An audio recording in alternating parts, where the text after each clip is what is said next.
ان کو کہا کہ غلامی کا طوق اٹھا کے پھینک دے. ان کے تمام اشعار آپ دیکھیں گے وہ مسلمانوں میں بیداری کی لہر دوڑانے کی کوشش کر رہے ہیں، جس میں وہ بہت حد تک کامیاب ہوئے. انڈیا میں مقبوضہ کشمیر میں، انڈین ریزرو کشمیر، اب میں اس کو بولتا ہوں، پہلے انڈین آکوپائڈ کشمیر بولتا تھا، 5 اگست 2019 کے بعد ابھی تک وہاں کے نوجوان علامہ اقبال کے اشعار استعمال کرتے ہیں تقاریر میں، ابھی تک ان کو پسند کرتے ہیں. تو ایک تو 1930 خطبہ الہ آباد، پریزیڈینشیل ایڈریس بائی قائد علامہ اقبال ان الہ آباد، یہ 29 دسمبر 1930 کا واقعہ ہے، اس کو بھی یاد رکھ لیں. اس کے بعد اس میں علامہ اقبال نے اہم جو نکات پیش کیے وہ یہ کہ میں مستقبل قریب میں مسلمانوں کی ان صوبوں میں جہاں مسلمانوں کی اکثریت، واضح اکثریت ہے، ایک دوسرے سے ملک ہے، that means they are contagious to each other, ان میں ایک الگ آزاد مملکت کو بنتے دیکھ رہا ہوں. یہ بہت، دس از دی فرسٹ آئیڈیا، پہلا آئیڈیا ہے of a separate independent nation called Pakistan, جو بعد میں 1947 کو ایک حقیقت بن گئی. علامہ اقبال کے نکات میں جو ایریا شامل تھے وہ شمال مغرب کی بات کیا. شمال مغرب کون سے علاقے تھے؟ وہی جو پاکستان اس وقت ہے. اس میں ہمارا سرحد کا علاقہ ہے جو ابھی KPK کہلاتا ہے، خیبر پختونخوا، اس میں بلوچستان کا علاقہ ہے، اس میں سندھ کا علاقہ ہے، اس میں پنجاب کا علاقہ ہے، سوائے اس کے جو انڈیا کو زبردستی دیا گیا. اوور آل مسلمانوں کی میجورٹی تھی پنجاب میں، جس میں ابھی ہریانہ جو پروونس بن گیا انڈیا کا، ادھر تک مسلمانوں کی اکثریت تھی. اگر پورا پنجاب ملتا تو ہم دلی، نئی دلی کے ساتھ بیٹھے ہوتے آج. لیکن انگریزوں نے یہ نہیں کرنے دیا. ایک ظالم آدمی ریڈ کلف آیا جس نے باؤنڈری ایوارڈ کاٹ کے رکھ دیا مسلمانوں کے علاقوں میں. اگلی جو موڑ آیا اس کے بعد 1933، 3 سال بعد، ایک ینگ اسٹوڈنٹ تھے کیمبرج یونیورسٹی میں جن کا نام چودھری رحمت علی تھا. انہوں نے ایک اپنا پیمفلٹ جاری کیا، ناؤ اور نیور. اس میں انہوں نے پاکستان کا نام پہلی دفعہ سجیسٹ کیا. پاکستان، یہ جو مسلم اکثریت کے صوبے ہیں ان کے پہلے الفاظ کو انہوں نے انگلش میں لیا. پنجاب، ایوانا، اے سے ایوانا، ایوانا کا یہ مطلب نہیں ہے افغانستان، وہ علاقہ جہاں پٹھان بستے ہیں. ایوان لفظ اصل میں پٹھان ایوان، وہ افغانستان میں جو لوگ ہیں جو پٹھان نہیں ہیں، جنوبی افغانستان کے علاوہ شمال میں، وہ افغان نہیں کہلاتے تھے ان دا پاسٹ. تو افغانہ NWFP سے ان کا اشارہ تھا، نارتھ ویسٹ فرنٹیئر پروونس اور فاٹا. اس کے علاوہ کاف کشمیر کا جو ابھی تک مکمل نہیں ہے، اس کا زیادہ حصہ ہندوستان کے غاصب قبضے میں ہے اور ہر طرح کا ظلم ان پہ ڈھایا جا رہا ہے. پھر آئی جو تھا شامل کیا تھا یہ بیلنس کے لیے، اور ایس جو ہے وہ سندھ کے لیے، اور تان TAN آخری 3 الفاظ تھے انگلش کے بلوچستان کے لیے. اس وقت جو پاکستان بنا ہے، خاص طور پہ اس وقت جو شامل ہے، سوائے انڈیا کے قبضہ کیا ہوا کشمیر، جموں اور لداخ کا علاقہ، یہ مکمل پاکستان کا حصہ ہے، ایک اینٹی ہے. اگر آپ دیکھیں اوپر سے نیچے تک ورٹیکل آپ نیچے آئیں، یہ نیچر ایک ملک ہے. دریاؤں کے بہاؤ، the flow of rivers is absolutely from north to south. تو جب تک ہمیں کشمیر نہیں ملے گا پاکستان نامکمل ہے، یہ یاد رکھیں. اگلے موڑ جو آیا وہ قائد اعظم کی قیادت مسلم لیگ کی سنبھالنے کے بعد آیا. علامہ اقبال کی ڈیتھ ہو گئی 1938 میں. 1938 کے بعد، اور علامہ اقبال نے بھی قائد اعظم میں کی قیادت میں بے پناہ کانفیڈنس اور بھروسہ ظاہر کیا. محمد علی جوہر، مولانا محمد علی جوہر ایک اور نام ہے جو 1930 سے پہلے اور پہلی جنگ عظیم کے آخر میں انڈیا میں مسلمانوں کو یکجا کرنے کے لیے خلافت موومنٹ کی شکل میں ترکی عثمانیہ جو امپائر تھا، اوٹومن ٹرکس، اس کے خلاف انگریزوں نے جو سازش کی تھی، یہودیوں نے جو سازش کی تھی، مغرب نے جو سازش کی تھی، بیلفور نے جو سازش کی تھی، اس کے خلاف اسرائیل بنانے کے لیے ان کے لیے ایکسکیوز می بہت اہم تھا کہ سلطنت عثمانیہ کو توڑا جائے. The Ottoman Empire had to be broken up, which they did. At the end of World War I, Ottoman Empire had been defeated. یہودی کامیاب ہو گئے, غیر مسلم کامیاب ہو گئے. ترکی کا قبضہ حجاز اور فلسطین کے اوپر سے ہٹانے کے لیے, اس کا خمیازہ عربوں نے 1948 میں بھگتا, جب ایک انلیگل انڈیزرونگ اسٹیٹ کریٹ کی گئی, اسرائیل کو کاٹ کر وہاں ان کے سینے میں عربوں کے اور مسلمانوں کے چھرا گھونپا گیا. 1948 پاکستان کے ایک سال کے بعد. اسرائیل کیوں پاکستان کے خلاف ہے؟ اس کو پتہ ہے کہ پاکستان دنیا کی پہلی آئیڈیولوجیکل ریاست ہے جو مذہب کے بنیاد پہ بنی تھی. وہ اس کو سٹینڈ ہی نہیں کر سکتے, اس لیے لگاتار اسرائیل کی سٹیٹمنٹس آتی ہیں پاکستان کے خلاف. اور پاکستان سب سے زیادہ بولا ہے اسرائیل کے خلاف 1950 کی دہائی میں, 1960 کی دہائی میں, 1970 کی دہائی میں. جتنے یونائٹڈ نیشن ریزولوشن ہیں فلسطین کے متعلق, پیلسٹائن کے متعلق, اسرائیل کے خلاف قبضے کے خلاف, وہ پاکستان نے موو کیے, یہ یاد رکھیں. اس کے بعد 1940 23 مارچ کا اہم اجلاس جو لاہور میں قرارداد Lahore, the Lahore resolution, which the Hindu press, the non Muslim press labelled next day as the Pakistan resolution. یعنی ہم نے لاہور ریزولوشن کا پاکستان ریزولوشن نام بعد میں رکھا, انہوں نے رکھ دیا. ویلکم.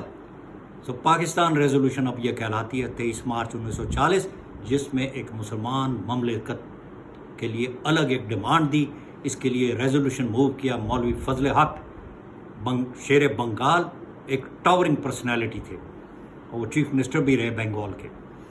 انہوں نے یہ ریزولوشن موو کی. دوسرے ان لوگوں نے جو مسلم قائدین تھے انہوں نے سیکنڈ کیا, اور پھر یہ ریزولوشن پاس ہو گئی.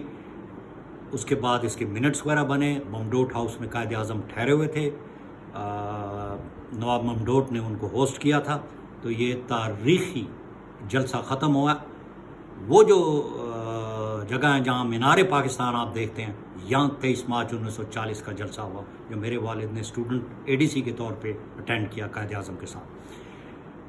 اس کے بعد جو اہم موڑ آتے ہیں وہ 1940 سے لے کر 1947 تک کا سفر ہے, جس دوران میں جنگ عظیم ہوتی ہے. World war II takes place. The British Empire is shaken as a result of the war with Germany and Japan. یہ اس کی بنیادیں ہل گئی. برطانیہ جو اپنے آپ کو گریٹ برٹن بولتا تھا, وہ اب پاور میں نمبر 1 پاور دنیا میں نہیں رہا. جو دوسری جنگ عظیم کے بعد 2 نئی پاورز اوپر ابھر کے آ گئی ہیں, برابر کی ایک دوسرے کے ساتھ ٹکر. ایک طرف یونائٹڈ اسٹیٹس آف امریکہ, اور دوسری طرف سوویت یونین جو کمیونسٹ ہو گیا 1917 اکتوبر کے بعد سے. ریڈ کلف آتا ہے Pakistan India.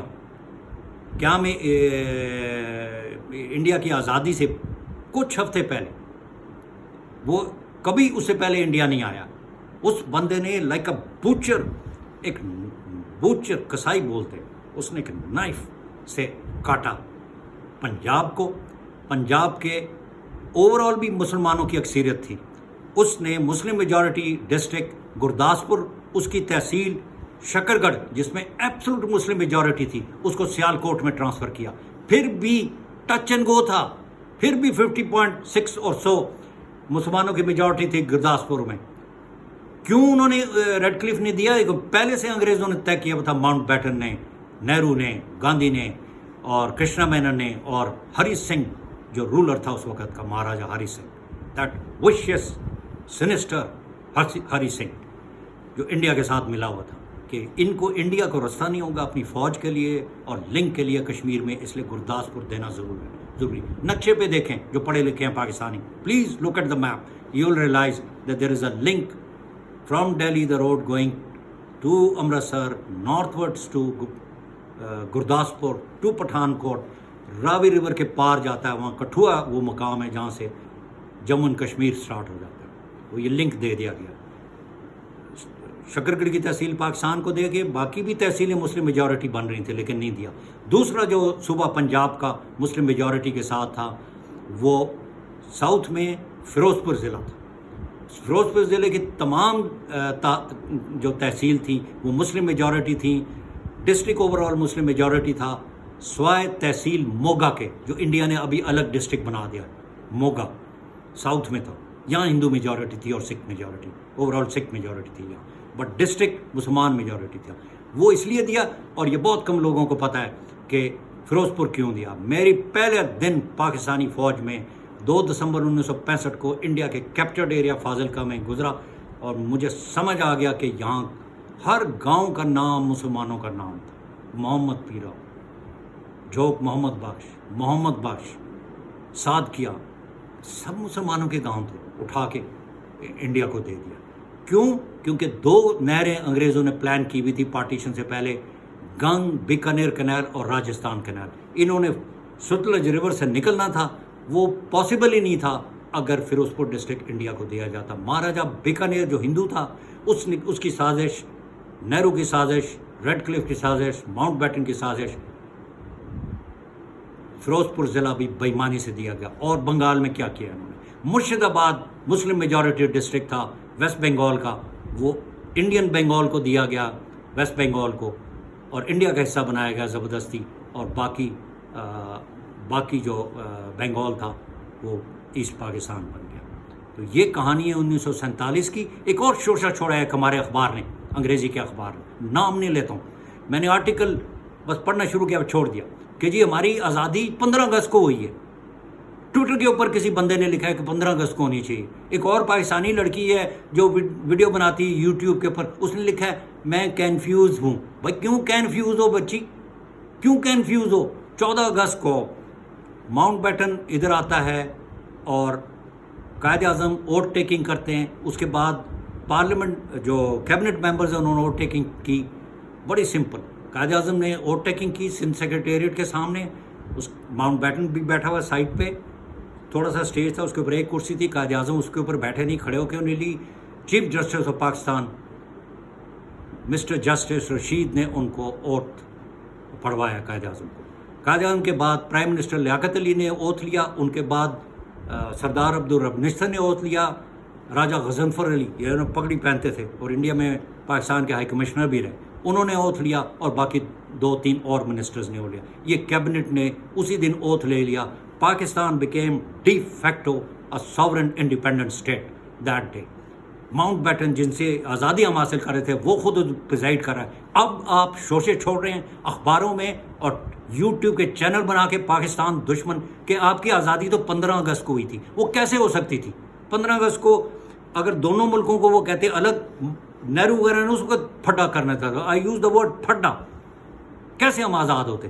A new creation Pakistan, اور انگلش میں بول رہا ہوں, had to be carved out of the greater whole which was India, to leave aside rest of India, which means West Pakistan and East Pakistan had to be separated from the Indian mainland a day earlier or 2 days earlier.